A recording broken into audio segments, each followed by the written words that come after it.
Λοιπόν, σήμερα θα κάνουμε Big Mac. Ακραίο Big Mac, να ξέρεις. Νομίζω ότι θα κάνω ένα πιστό αντίγραφο. Δηλαδή μπεργκεράρα. Ένα στα όρθια. Πάμε να το δούμε.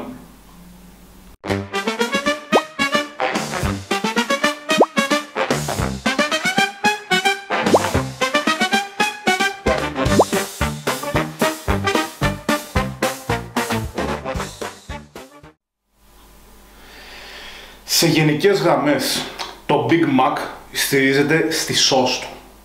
Το μπιφτέκι, όχι ότι περνάει σε δεύτερη μοίρα, απλώς είναι ένα απλό μπιφτέκι μοσχαρίσιο, το οποίο βάζουμε μέσα σχεδόν τίποτα. Βάζεις σκόνη κρεμμυδιού, σκόνη ελατιού, πιπεράκι, αλατάκι και είσαι κουμπλέ. Γενικά στηρίζεται στη σως. Και για τη σως θα χρειαστείς όλα αυτά που έχω εδώ. Δηλαδή, θα χρειαστείς πίκλα σε σωλήνα, θα χρειαστείς μαγιονέζα, κέτσαπ, μουστάρδα, κέτσαπ και πίκλα κανονική. Πάμε να δούμε τώρα το μπιφτεκάκι λίγο. Θα κάνουμε δύο, εγώ επειδή θα το φάω μόνος μου αυτό το μπέργκερ, γιατί είμαι χοντρός, όχι γιατί μ' αρέσει. Θα κάνω δύο μπιφτεκάρες, μεγάλα μπιφτέκια, και θα τα βάλω να ψηθούν. Θα το κάνω δίπατο, όπως είναι το Big Mac. Κοίτα το, γουρούνι, ωραίο πράγμα όμως. Και θα το βάλω εδώ να ψηθεί. Το ίδιο θα κάνω και με τον υπόλοιπο κύμα. Θα πλάσω άλλο ένα μπιφτεκάκι. Μικρούλι, νομίζω φαίνεται, μικρούλινο. Εγώ θα το βάλω εδώ να ψήνεται. Πάμε να σου δείξω τώρα πώς θα κάνουμε τη σως. Λοιπόν, για να φτιάξεις τη σάλσα του Big Mac θέλεις μία μπαμπάτσικη γεμάτη κουταλιά μαγιονέζα. Βάλε και λίγο παραπάνω, δεν βλάπτει. Βάλε 1,5. Θα χρειαστείς κέτσαπ το ίδιο. Μια κουταλιά, γεμάτη. Ωραία μέχρι εδώ. Θα χρειαστείς μια κουταλιά μουστάρδα. Το ίδιο. Κοίτα, εγώ το κάνω για ένα μπέργκερ αυτό, έτσι.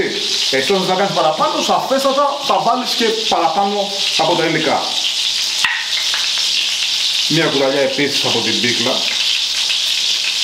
Μην το κοιτάτε πια ιδιαστικό, είναι όλο το μυστικό αυτό εδώ. Εντάξει, και απλά ανακατεύεις. Αυτή εδώ είναι η Big Mac sauce. Τα υλικά που χρειάζεσαι είναι αυτά.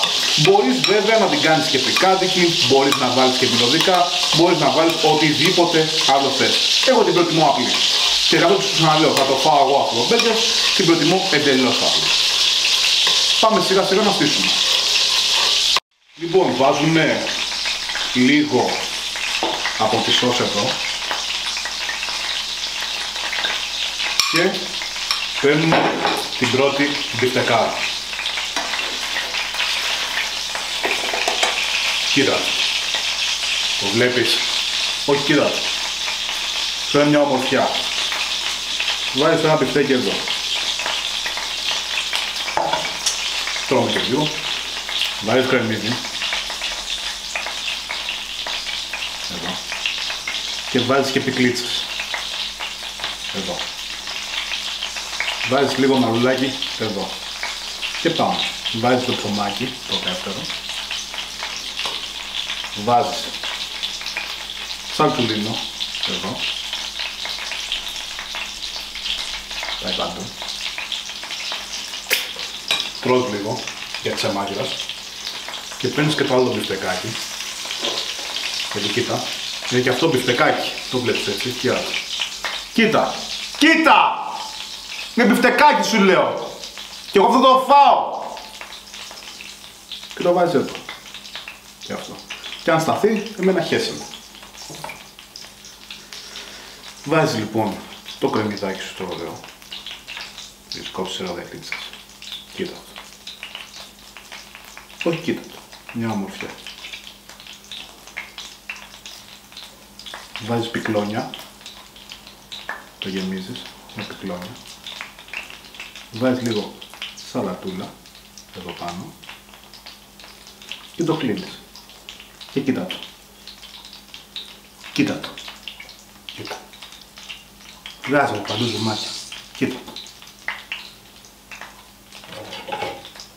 Κοίτα. Το βλέπεις.